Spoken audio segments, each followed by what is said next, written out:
Hey, hello guys, welcome back to Abhilash CSC channel. Hello friends, ಯಾರೆಲ್ಲ ಗ್ರಾಮಾಡಳಿತ ಅಧಿಕಾರಿ ಹುದ್ದೆಗೆ ಅರ್ಜಿ ಸಲ್ಲಿಸಬೇಕು ಅಂದ್ಕೊಂಡಿದ್ದೀರಾ ಅವರು ಈ ವಿಡಿಯೋವನ್ನು ನೋಡುತ್ತಾ ನಿಮ್ಮ ಮೊಬೈಲ್ ಫೋನಲ್ಲಿ ನೀವೇ ಅಪ್ಲಿಕೇಶನ್ ತುಂಬಬಹುದು. ಇನ್ನು ನೀವೇನಾದರೂ ನನ್ನ ಚಾನಲನ್ನು ಸಬ್ಸ್ಕ್ರೈಬ್ ಮಾಡಿದ್ರೆ ಸಬ್ಸ್ಕ್ರೈಬ್ ಮಾಡಿ ಹಾಗೂ ಬೆಲ್ ಐಕನನ್ನು ಆನಲ್ಲಿ ಇಟ್ಕೊಳ್ಳಿ. Let start hour video. ಇದಕ್ಕೆ ನೀವು ನಿಮ್ಮ ಕ್ರೋಮ್ ಬ್ರೌಸರ್ನಲ್ಲಿ KEA ಅಂತ ಸರ್ಚ್ ಮಾಡಬೇಕಾಗುತ್ತದೆ. ಎಂಟರ್ ಮಾಡಿ ಬಂದಿರುವಂತಹ ಮೊದಲನೇ ಲಿಂಕನ್ನು ಕ್ಲಿಕ್ ಮಾಡಿ. ನಾವು ಈ ವೆಬ್ ಪೇಜನ್ನು ಇಂಗ್ಲೀಷ್ನಲ್ಲಿರುವುದನ್ನು ಕನ್ನಡಕ್ಕೆ ಪರಿವರ್ತನೆ ಮಾಡಿಕೊಳ್ಳೋಣ.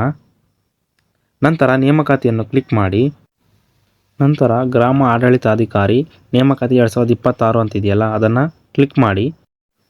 ಈಗ ಗ್ರಾಮ ಆಡಳಿತಾಧಿಕಾರಿ ಲಿಂಕ್ ಅಂತಿದೆಯಲ್ಲ ಅದನ್ನು ಕ್ಲಿಕ್ ಮಾಡಬೇಕಾಗುತ್ತೆ. ನಂತರ ಡಿಜಿಲಾಕರ್ ನೋಂದಾಯಿಸಿ ಅಂತಿದೆಯಲ್ಲ ಅದನ್ನು ಕ್ಲಿಕ್ ಮಾಡಬೇಕಾಗುತ್ತೆ. ಈಗ ಆಧಾರ್ ನಂಬರ್ ಹಾಕಿ ಕಾಣಿಸುತ್ತಿರೋ ಕ್ಯಾಪ್ಚನ್ ಹಾಕಿ ನೆಕ್ಸ್ಟ್ ಅಂತ ಕೊಡಬೇಕಾಗುತ್ತೆ. ಆಧಾರ್ ರಿಜಿಸ್ಟರ್ ಆಗಿರೋ ಮೊಬೈಲ್ ನಂಬರ್ಗೆ ಬಂದಿರುವಂಥ OTP ಹಾಕಿ ಕಂಟಿನ್ಯೂ ಅನ್ನೋ ಬಟನನ್ನು ಕ್ಲಿಕ್ ಮಾಡಬೇಕಾಗುತ್ತೆ. ಫರ್ಗೆಟ್ ಪಿನ್ ಅಂತ ಕ್ಲಿಕ್ ಮಾಡಬೇಕಾಗುತ್ತೆ. ನಂತರ ನಿಮ್ಮ ಆಧಾರ್ ಕಾರ್ಡ್ನಲ್ಲಿರುವಂತಹ ಡೇಟ್ ಆಫ್ ಬರ್ತನ್ನು ಹಾಕಿ ಕಂಟಿನ್ಯೂ ಅಂತ ಕ್ಲಿಕ್ ಮಾಡಿ. ನಿಮಗೆ ಒಂದು ಪಿನ್ ಸೆಟ್ ಮಾಡಿಕೊಳ್ಳುವುದಕ್ಕೆ ಕೇಳುತ್ತೆ.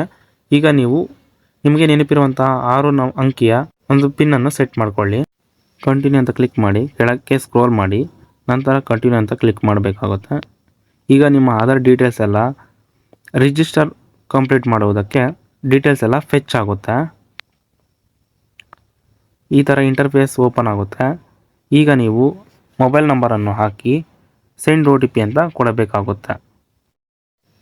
ಮೊಬೈಲ್ ನಂಬರ್ಗೆ ಬಂದಿರುವಂತಹ OTPಯನ್ನು ಹಾಕಿ ವೆರಿಫೈ OTP ಅಂತ ಕೊಡಿ. ಈಗ ಯೂಸರ್ ನೇಮ್ ಕೇಳುತ್ತೆ, ಅದನ್ನು ನೀವು ಬಹಳ ಸೂಕ್ಷ್ಮವಾಗಿ ನೆನಪಿಟ್ಟುಕೊಳ್ಳಬೇಕಾಗುತ್ತೆ. ಯೂಸರ್ ನೇಮನ್ನು ನಿಮ್ಮ ಆಧಾರ್ ಕಾರ್ಡ್ನಲ್ಲಿರುವಂತೆ ನಿಮ್ಮ ನೇಮನ್ನು ಟೈಪ್ ಮಾಡಿಕೊಳ್ಳಿ. ನಂತರ ಇಮೇಲ್ ಐಡಿಯನ್ನು ಎಂಟರ್ ಮಾಡಿ. ನಿಮಗೆ ಯಾವುದು ಪರ್ಸ್ನಲ್ ಇಮೇಲ್ ಇರುತ್ತೋ ಆ ಇಮೇಲ್ ಐಡಿಯನ್ನು ಹಾಕಿ ಪಾಸ್ವರ್ಡ್ ಕ್ರಿಯೇಟ್ ಮಾಡೋದಕ್ಕೆ ಕೇಳುತ್ತೆ. ಆಗ ನೀವು ಕ್ರಿಯೇಟ್ ಪಾಸ್ವರ್ಡ್ ಅಂತಿದೆಯಲ್ಲ ಅಲ್ಲಿ ಪಾಸ್ವರ್ಡ್ ಹತ್ರ ಪಾಸ್ವರ್ಡ್ ಅಂತ ಚೂಸ್ ಮೈ ಓನ್ ಪಾಸ್ವರ್ಡ್ ಅಂತ ಹಾಕ್ಬಿಟ್ಟು ನಿಮಗೆ ಇಷ್ಟ ಬಂದಿರೋಂಥ ಪಾಸ್ವರ್ಡನ್ನು ಕ್ರಿಯೇಟ್ ಮಾಡಿ. ನಂತರ ಕನ್ಫರ್ಮ್ ಪಾಸ್ವರ್ಡ್ ಅಂತ ಅದೇ ನೀವು ಏನು ಪಾಸ್ವರ್ಡ್ ಟೈಪ್ ಮಾಡಿರ್ತೀರೋ ಅದೇ ಪಾಸ್ವರ್ಡನ್ನು ಪಕ್ಕದಲ್ಲಿ ಟೈಪ್ ಮಾಡಿ. ಚೆಕ್ ಬಾಕ್ಸನ್ನು ಕ್ಲಿಕ್ ಮಾಡಿ ನೋಂದಣಿ ಪೂರ್ಣಗೊಳಿಸಿ ಅಂತ ನಿಮ್ಮ ರಿಜಿಸ್ಟ್ರೇಷನನ್ನು ಕಂಪ್ಲೀಟ್ ಮಾಡಬೇಕಾಗುತ್ತೆ. ನೆಕ್ಸ್ಟ್ ಈಗ ನಮಗೆ ಲಾಗಿನ್ ಪೇಜ್ ಓಪನ್ ಆಗುತ್ತೆ. ಇಲ್ಲಿ ಯೂಸರ್ ನೇಮ್ ಇದೆಯಲ್ಲ ಆ ಯೂಸರ್ ನೇಮನ್ನು ಹಾಕಿ ಗೆಟ್ OTP ಅಂತ ಕ್ಲಿಕ್ ಮಾಡಬೇಕಾಗುತ್ತದೆ.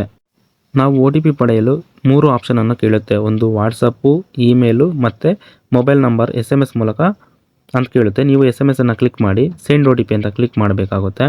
ಈಗ ನಿಮ್ಮ SMS ಮೂಲಕ ನಿಮಗೆ OTP ಬಂದಿರುತ್ತೆ. OTPಯನ್ನು ಎಂಟರ್ ಮಾಡಿ ನೀವು ರಿಜಿಸ್ಟ್ರೇಷನ್ ಸಮಯದಲ್ಲಿ ಕ್ರಿಯೇಟ್ ಮಾಡಿರುವಂಥ ಪಾಸ್ವರ್ಡನ್ನು ಹಾಕಿ ಅಲ್ಲಿ 10+6 ಅಂತಿದೆಯಲ್ಲ ಅದನ್ನು ಆ್ಯಡ್ ಮಾಡಿ ಸೈನ್ ಇನ್ ಅಂತ ಕೊಡಬೇಕಾಗುತ್ತದೆ. ಪಾಸ್ವರ್ಡನ್ನು ಮರೆಯದೆ ನೀವು ಪಕ್ಕದಲ್ಲಿ ಬರೆದಿಟ್ಟುಕೊಳ್ಳುವುದು ಉತ್ತಮವಾಗಿರುತ್ತದೆ. ಈಗ ಪಾಸ್ವರ್ಡನ್ನು ಎಂಟರ್ ಮಾಡಿ ನಂಬರ್ಸನ್ನು ಆ್ಯಡ್ ಮಾಡಿ ಸೈನ್ ಇನ್ ಅಂತ ಕೊಡಿ. ಈಗ ನೋಡ್ತಾ ಇರ್ಬೋದು ನಿಮ್ಮ ಸ್ಟೂಡೆಂಟ್ ಡ್ಯಾಶ್ ಬೋರ್ಡ್ ಬಂದಿರುತ್ತೆ. ಈಗ ನೀವು ಲೆಫ್ಟ್ ಸೈಡ್ನಲ್ಲಿ ಪ್ರೊಫೈಲ್ ಅಂತ ಕಾಣಿಸ್ತಿದೆಯಲ್ಲ ಅದನ್ನು ಕ್ಲಿಕ್ ಮಾಡಬೇಕಾಗುತ್ತೆ.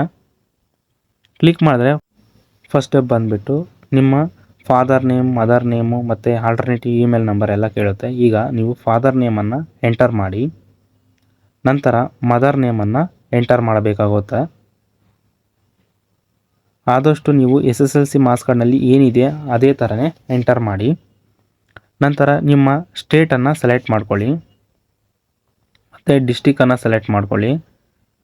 ಡಿಸ್ಟಿಕ್ನಲ್ಲಿ ಯಾವ ತಾಲೂಕು ಅಂತ ಸೆಲೆಕ್ಟ್ ಮಾಡ್ಕೊಳ್ಳಿ. ಈಗ ಆಲ್ಟರ್ನೇಟಿವ್ ಇಮೇಲ್ ಐಡಿಯನ್ನು ಕೊಡಬೇಕಾಗುತ್ತದೆ. ಇಮೇಲ್ ಐಡಿಯನ್ನು ಎಂಟರ್ ಮಾಡಿದ ನಂತರ ಆಲ್ಟರ್ನೇಟಿವ್ ಮೊಬೈಲ್ ನಂಬರ್ ಕೇಳುತ್ತೆ. ಇಲ್ಲಿ ನಿಮ್ಮ ತಂದೆ ಅಥವಾ ತಾಯಿಯ ಮೊಬೈಲ್ ನಂಬರನ್ನು ಕೊಡುವುದು ಉತ್ತಮವಾಗಿರುತ್ತೆ.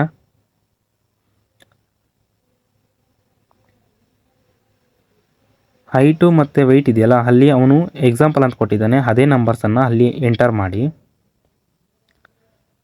ಎಲ್ಲ ಡೀಟೇಲ್ಸು ಕರೆಕ್ಟ್ ಆಗಿದ್ದರೆ ಸೇವ್ ಅಂತ ಕೊಟ್ಟು ನೆಕ್ಸ್ಟ್ ಅಂತ ಕ್ಲಿಕ್ ಮಾಡಿ. ಈಗ ನಿಮ್ಮ SSLC ಡೀಟೇಲ್ಸನ್ನು ಕೇಳುತ್ತೆ. ಇಲ್ಲಿ ನಿಮ್ಮ SSLCಯ ನೋಂದಣಿ ಸಂಖ್ಯೆಯನ್ನು ಎಂಟರ್ ಮಾಡಬೇಕಾಗುತ್ತೆ.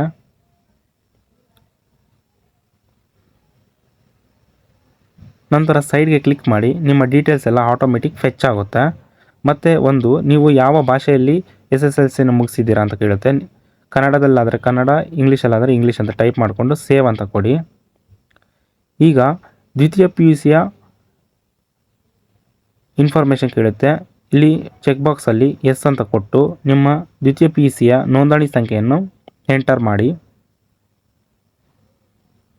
ನೀವು ಯಾವ ವರ್ಷದಲ್ಲಿ ಉತ್ತೀರ್ಣರಾಗಿದ್ದೀರಾ ಅಂತ ಹಾಕಿ. ಮತ್ತು ಯಾವ ಮಂತ್ನಲ್ಲಿ ಎಕ್ಸಾಮನ್ನು ಅಟೆಂಡ್ ಮಾಡಿದ್ದೀರಾ ಅಂತ ಹಾಕಿ. ಈಗ ನೀವು ದ್ವಿತೀಯ PUCಯನ್ನು ಯಾವ ಬೋರ್ಡಿಂದ ನೀವು ಮಾರ್ಕ್ಸ್ ಕಾರ್ಡನ್ನು ಪಡೆದಿರ್ತೀರಾ ಅಂತ ಅಲ್ಲಿ ಎಂಟರ್ ಮಾಡಬೇಕಾಗುತ್ತದೆ. ಹಾಗೂ ನಿಮ್ಮ ದ್ವಿತೀಯ PUCನಲ್ಲಿ ನಿಮ್ಮ ದ್ವಿತೀಯ PUCಯ ಮಾರ್ಕ್ಸ್ ಕಾರ್ಡ್ನಲ್ಲಿ ನಿಮ್ಮ ಹೆಸರು ಯಾವ ರೀತಿ ಇದೆ ಅಂತ ಎಂಟರ್ ಮಾಡಬೇಕಾಗುತ್ತೆ. ಹಾಗೂ ನಿಮ್ಮ ಶಾಲೆಯ ನೇಮನ್ನು ಎಂಟರ್ ಮಾಡಬೇಕು. ಈ ಎಲ್ಲ ಡೀಟೇಲ್ಸು ನಿಮ್ಮ ದ್ವಿತೀಯ PUCಯ ಮಾರ್ಕ್ಸ್ ಕಾರ್ಡ್ನಲ್ಲೇ ಇರುತ್ತೆ. ನೋಡಿಕೊಂಡು ಲೆಟರ್ ಬೈ ಲೆಟರು ಯಾವುದೇ ರಾಂಗ್ ಇಲ್ಲದೆ ಎಂಟರ್ ಮಾಡಿ. ನಂತರ ನೀವು ದ್ವಿತೀಯ PUCನಲ್ಲಿ ಒಟ್ಟು ಅಂಕಗಳಿಗೆ ಎಷ್ಟು ಅಂಕಗಳನ್ನು ಪಡೆದಿರುತ್ತೀರಾ ಅಂತ ಎಂಟರ್ ಮಾಡಿ. ಪರ್ಸೆಂಟೇಜ್ ಆಟೋಮೆಟಿಕ್ ಆಗಿ ಫೆಚ್ ಆಗುತ್ತೆ. ನೀವು ಯಾವ ಸ್ಟ್ರೀಮನ್ನು ದ್ವಿತೀಯ PUCನಲ್ಲಿ ಮುಕ್ತಾಯಗೊಳಿಸಿದ್ರ ಅಂತ ಕೇಳುತ್ತೆ. ಅಂದರೆ ಆರ್ಟ್ಸು, ಕಾಮರ್ಸು, ಸೈನ್ಸ್ ಯಾವುದರಲ್ಲಿ ನೀವು ವ್ಯಾಸಂಗ ಮಾಡಿದ್ದೀರಾ ಅಂತ ಹಾಕ್ಕೊಬೇಕಾಗುತ್ತೆ. ನೀವು ಯಾವುದಾದ್ರೂ ಒಂದು ಸಬ್ಜೆಕ್ಟಲ್ಲಿ ಕನ್ನಡ ಮಾಡಿದ್ದಾರೆ, ಕನ್ನಡ ಸಬ್ಜೆಕ್ಟನ್ನು ವ್ಯಾಸಂಗ ಮಾಡಿದ್ದಾರೆ, ಎಸ್ ಅಂತ ಹಾಕಿ, ಇಲ್ಲಾಂದರೆ ನೋ ಅಂತ ಹಾಕಿ ಸೇವ್ ಅಂತ ಕೊಡಿ. ಈಗ ನಿಮ್ಮ ರಿಸರ್ವೇಷನ್ ಡೀಟೇಲ್ಸನ್ನು ಕೇಳುತ್ತೆ. ನೆಕ್ಸ್ಟ್ ಬಂದ್ಬಿಟ್ಟು ರಿಸರ್ವೇಷನ್ನು. ಇಲ್ಲಿ ಜನರಲ್ ಕ್ಯಾಟಗರಿ ಆದರೆ ನೋ ಅಂತ ಕೊಡಿ. SC ST ಅಭ್ಯರ್ಥಿಗಳಾದರೆ ಎಸ್ ಅಂತ ಕೊಟ್ಟು ನಿಮ್ಮ ಕ್ಯಾಸ್ಟ್ ಸರ್ಟಿಫಿಕೇಟ್ನ RD ನಂಬರನ್ನು ಎಂಟರ್ ಮಾಡಿ. ಸ್ವಲ್ಪ ಸೈಡ್ಗೆ ಕ್ಲಿಕ್ ಮಾಡಿದ್ರೆ ನಿಮ್ಮ ಡೀಟೇಲ್ಸ್ ಎಲ್ಲ ಆಟೋಮೆಟಿಕ್ ಫೆಚ್ ಆಗುತ್ತೆ. ನಂತರ ನಿಮ್ಮ ಕ್ಯಾಸ್ಟಲ್ಲಿ ನೇಮ್ ಕರೆಕ್ಟಾಗಿ ಇದೆ ಅಂತ ಪೆಂಡಿಂಗ್ ಅಂತಿದೆಯಲ್ಲ ಅಲ್ಲಿ ಸೇಮ್ ಅಂತ ಹಾಕಬೇಕಾಗುತ್ತೆ. ಮತ್ತು ನೀವು ಯಾವ ರಿಲಿಜನ್ಗೆ ಒಳಪಡಿರುತ್ತೀರ ಅಂತ ಸೆಲೆಕ್ಟ್ ಮಾಡ್ಕೊಳ್ಳಿ. ಹಾಗೂ ನೀವೇನಾದರೂ ರೂರಲ್ನಲ್ಲಿ ವ್ಯಾಸಂಗ ಮಾಡಿದರೆ ಎಸ್ ಅಂತ ಹಾಕಿ, ಇಲ್ಲಾಂದರೆ ನೋ ಅಂತ ಕೊಡಿ. ಎಲ್ಲ ಡೀಟೇಲ್ಸ್ ಕರೆಕ್ಟಾಗಿದ್ದರೆ ಸೇವ್ ಅಂತ ಕೊಡಬೇಕಾಗುತ್ತೆ. ಮತ್ತು ನೀವು ಯಾವ ಡಿಸ್ಟಿಕ್ಗೆ ನೀವು ಅಪ್ಲೈ ಮಾಡ್ಕೊಳ್ಬೇಕಂತ ಅಂದ್ಕೊಂಡಿರ್ತಾ ಅದನ್ನು ಹಾಕಿ ಸೇವ್ ಅಂತ ಕೊಡಿ. ನಂತರ ಕ್ಲೈಮ್ ಆ್ಯಂಡ್ ಎಕ್ಸಮ್ಷನ್ ಅಂತಿರುತ್ತೆ. ನೀವು ಏನಾದರೂ ನಿಮಗೆ ಯಾವುದಾದ್ರೂ ಕಂಪ್ಯೂಟರ್ ನಾಲೆಡ್ಜ್ ಇದೆಯಾ ಅಂತ ಇದ್ರೆ ಕೇಳ್ತಾ ಇರುತ್ತೆ. ಇದ್ದರೆ ಎಸ್ ಅಂತ ಕೊಟ್ಟು ಎಷ್ಟು ಮಂತು ನೀವು ಎಕ್ಸ್ಪೀರಿಯೆನ್ಸ್ ಇದೆ ನಿಮಗೆ ಅಂತ ಹಾಕ್ಕೊಬೇಕಾಗುತ್ತೆ. ಇಲ್ಲ ಅಂದರೆ ನೋ ಅಂತ ಹಾಕ್ಬಿಟ್ಟು ಮತ್ತು ಏಜ್ ರಿಲ್ಯಾಕ್ಸೇಷನ್ ಕೇಳುತ್ತೆ. ನಿಮ್ಗೆ ಏನಾದರೂ ಏಜ್ ರಿಲ್ಯಾಕ್ಸೇಷನ್ಸ್ ಬೇಕಾಗುತ್ತಾ ಅಂತ. ಇಲ್ಲ ಅಂದರೆ ಇಲ್ಲ ಅಂತ ಕೊಡಿ. ಮತ್ತು ನೀವೇನಾದರೂ ಡಿಸೇಬಿಲಿಟಿ ಅಂತ ಇರುತ್ತೆ, ಇಲ್ಲ ಅಂತ ಕೊಟ್ಟು ಸೇವ್ ಅಂತ ಕೊಟ್ಟು ನೆಕ್ಸ್ಟ್ ಅಂತ ಕೊಡಿ. ನೆಕ್ಸ್ಟ್ ಈಗ ನೀವು ನಿಮ್ಮ ಕ್ವಾಲಿಫಿಕೇಷನ್ ಡೀಟೇಲ್ಸ್ ಕೇಳುತ್ತೆ. ನೀವು ಡಿಗ್ರಿ ಮಾಡಿದರೆ ನಿಮ್ಮ ಡೀಟೇಲ್ಸನ್ನು ಫೆಚ್ ಮಾಡಿ, ಇಲ್ಲ ಅಂತಂದರೆ ನೆಕ್ಸ್ಟ್ ಅಂತ ಕೊಡಿ. ಈಗ ನಿಮಗೆ ವರ್ಕ್ ಎಕ್ಸ್ಪೀರಿಯೆನ್ಸ್ ಕೇಳುತ್ತೆ. ನೀವೇನಾದರೂ ಗೌರ್ಮೆಂಟ್ ಜಾಬಲ್ಲಿ ಎಕ್ಸ್ಪೀರಿಯೆನ್ಸ್ ಇದೆಯಾ ಅಥವಾ ಯಾವುದಾದ್ರೂ ಕಂಪ್ನಿಯಲ್ಲಿ ಜಾಯ್ನ್ ಆಗಿ ಯಾವುದಾದ್ರು ರೋಲ್ ಮಾಡ್ತಾ ಇದ್ದೀರಾ ಅಂತ ಕೇಳುತ್ತೆ. ಮಾಡ್ತಾಯಿದ್ರೆ ಡೇಟು, ಎಂಡ್ ಡೇಟು ಮತ್ತು ಫಸ್ಟ್ ಡೇಟ್ ಹಾಕಿ. ಇಲ್ಲ ಅಂತಂದರೆ ನೆಕ್ಸ್ಟ್ ಅಂತ ಕೊಡಬೇಕಾಗುತ್ತೆ.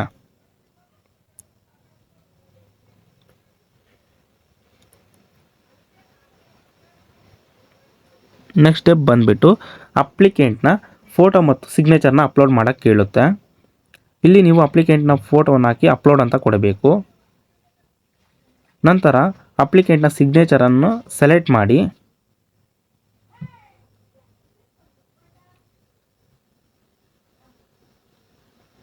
ಅಪ್ಲೋಡ್ ಅಂತ ಕೊಡಿ. ಸೇವ್ ಮಾಡಿ, ನೆಕ್ಸ್ಟ್ ಕ್ಲಿಕ್ ಮಾಡಿ.